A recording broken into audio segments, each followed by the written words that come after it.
नमस्कार, स्वागत आहे तुमचं आमच्या यूट्यूब चॅनलवर। आज आम्ही बनवणार आहोत पराठे।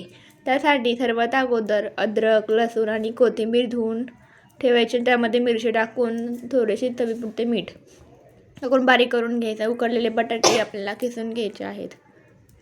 त्यानंतर कढईमध्ये तेल गरम करून जिरी मोहरी टाकल्यानंतर त्यामध्ये कढीपत्ता टाकायचा। चांगला तडतडल्यानंतर आपल्याला हिरव्या मिरची आपण केलेला ठेचा टाकायचा आहे। त्यामध्ये थोडीशी हळद आणि उकडलेले बटाटे आपले चांगले मिक्स करून घ्यायचे। त्यामध्ये थोडेसे मीठ टाकून ते काढून घ्यायचे। पीठ मळून घेतल्यानंतर गॅसवर तवा ठेवायचा। अशा प्रकारे आपल्याला थोडासा पीठ घेऊन त्याला रोल करून त्यामध्ये आतमध्ये थोडेसे आपण बनवलेले सारण टाकून मस्तपैकी असं ग्राउंड करायचं। पुरणपोळीला आपण जसं करतो त्याचप्रमाणे आपल्याला करायचं आहे।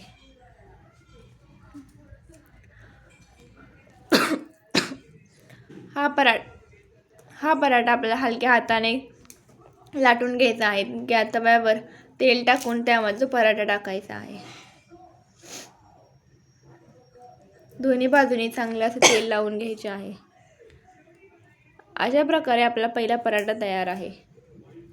अशाच प्रकारे आपल्याला सर्व पराठे करून घ्यायचे आहेत।